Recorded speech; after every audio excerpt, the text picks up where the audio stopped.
are you doing? Hello, how are you? I am doing very, very, very well. I know you are. So just a reminder before we get chatting, where are you calling in from? Omaha, Nebraska. Omaha, Nebraska. And who shared earshot with you? I heard about it from a few people, but Patricia Maggi Pinto is the one that finally got a link that worked and found the group. So you found us through Miss Patricia. Awesome. And what are you passionate about? I am passionate about music, rock music, particularly Heart, which is where I went like 2 weekends ago to see Nancy Wilson play in Palm Springs. And I also play guitar, and I'm very passionate about race walking and getting back into it. I was a national coach and semi-elite walker in the 90s. Awesome, awesome. So, Miss Sara, you have been showing up for our community, but for those who are watching on YouTube or watching on somebody else's Facebook page, because people are sharing this out, give us an update. 6 months living the shredder life. How's it going?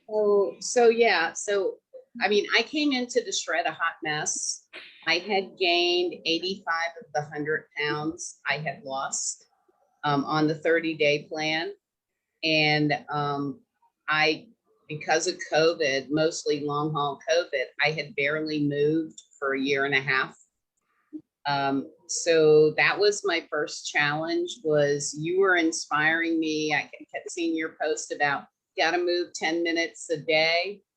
And I couldn't do all 10 minutes at once to start in February. When I started, I think I'm like day 144 or so of my doing at least a mile a day streak, but I couldn't do it. So I would do 5 minutes inside marching, and then I do another 5. And then I tried to build it a little until I knew I needed to be able to do at least 15 minutes concurrently before I could even think of stepping outside, because I'm going to fall over if I step outside. So I started building, but it was then Tony and his challenge. I set some goals. So I think I'd only hit maybe a mile, my most. And so I set increments for each week. So I had 1.5 miles, 2 miles, 2.5, and then 3. But Kathy got me really inspired. So I jumped right from 2 to 3 on Sunday night and hit my goal early. I am signed up for a 5K in the end of September for a friend of mine's child. She's also isogenics, and I want to be able to nail that. I know now I also need to have some base miles. So I need to get my long walk up to about 6 miles once a week for my long walk in order to do a good 5K. And I need to add some speed work. So that's what's coming next. But one of the things, I mean, I'm down. I'll talk about, I lost the brain fog. I lost all the swelling in my body. I was swollen all over. And I got my energy back. But I've lost 55 pounds. I can't even imagine the inches. The sizes are just dropping. I actually feel smaller at this weight than I was last time I was at this weight. But here's the biggie, which was yesterday. I went to the doctor Monday for my annual physical. And while I'd gotten my blood pressure down when I was at pretty much at goal weight, I had not matched that blood pressure since. So that was since 2020. I had not matched that blood pressure. And despite getting my A1C down then, my cholesterol was still off the charts. And my doctor was all over me about my cholesterol. So when I jumped into this, I was sort of like, I'm going to trust you all. I kept watching what Bob Seabright said about his results. I kept watching everybody. And I said, you know what? I'm going to take a leap of faith and do this food protocol. And hopefully my cholesterol isn't going to get worse. And my doctor, so my blood pressure was 116/62. And my doctor's office called me yesterday to tell me, your cholesterol is way down. Everything's looking great. We are so happy with you.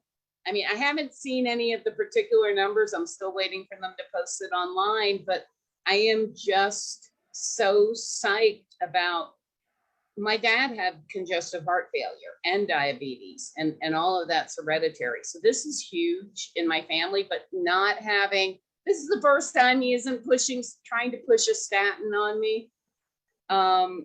So it's been a journey. I mean, it's been tweaking things too. Jesse's been great messaging me. And one of the things he's got me up to is my goal is still to hit 150. So he has me, I'm doing about 150 grams of protein a day on the days I eat. I'm adding Isopro into my shakes. And that's exciting. Culprit wise, I love cheese. When I'm on maintenance, I do cheese, I do dill pickles. I've got sauerkraut to try this time.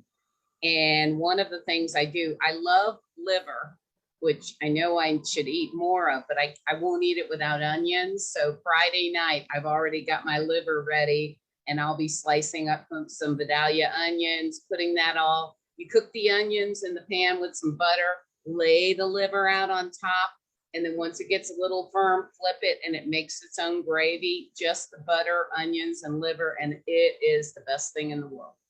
So, I mean, the way I'm eating, and I've got a relationship with my rancher who does all these grass-fed alfalfa meats now. I mean, this is so not me. I get up on Saturdays to go to the farmer's market now.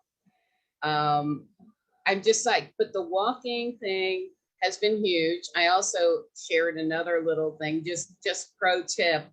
I couldn't figure out why my calves were hurting for months and months and months. And then, I mean, I was in pain. And turns out when you're down with COVID and you have body changes, and also remember, I was disabled for 4 years before I even started isogenics. I was walking with a cane. Turns out my feet went from high arches to low arches. And getting that little diagnosis and getting some orthotics just made walking pleasant. So if a sport or something you're doing is not pleasant for you, you need to look into the reasons why. Am I using the right equipment? Am I doing the right things? Because walking shouldn't be an unpleasant thing. And so I just wanted to throw that out at everybody. But anyhow, you can go ahead. So you see, like I'm giving you your space to talk because you have so much to share, but you also see how excited I am. Like, I've had goosebumps several times with what you shared. I'll start from the end and work my way back.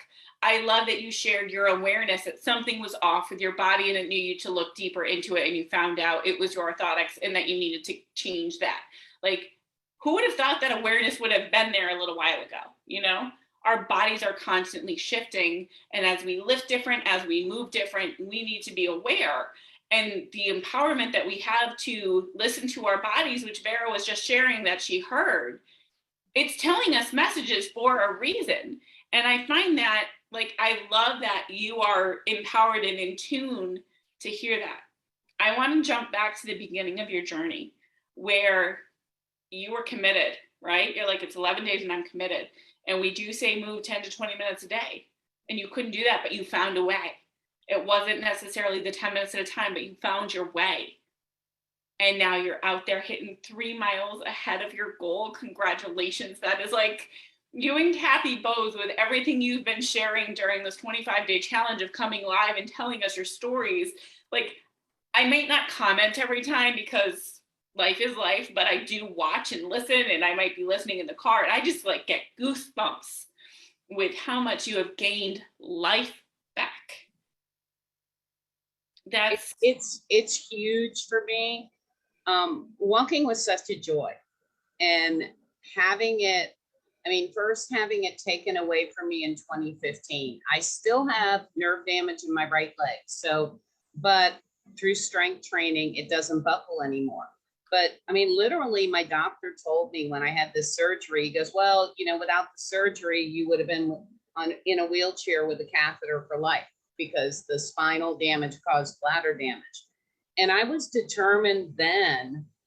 And when I walked into my first meeting of Isogenics with the girl who sponsored me in 2019, I hobbled in with my cane. And that's how they remembered me, was really obese, hobbling with a cane.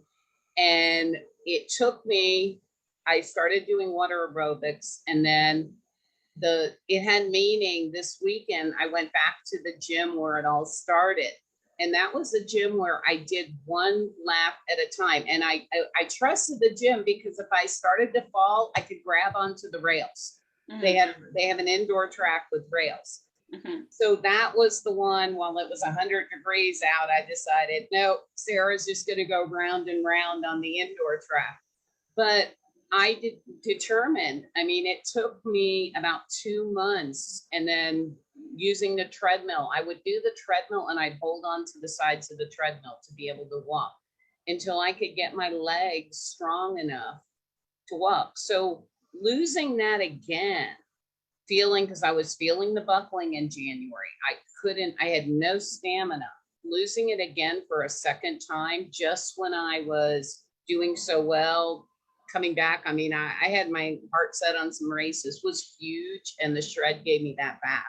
I don't think I'll ever be as fast as I once was. Never say never. You never know. I mean, I was state champion of Florida. I got to train at the Olympic Training Center in Lake Placid, New York, and Maine. We would run the summer race walking camps.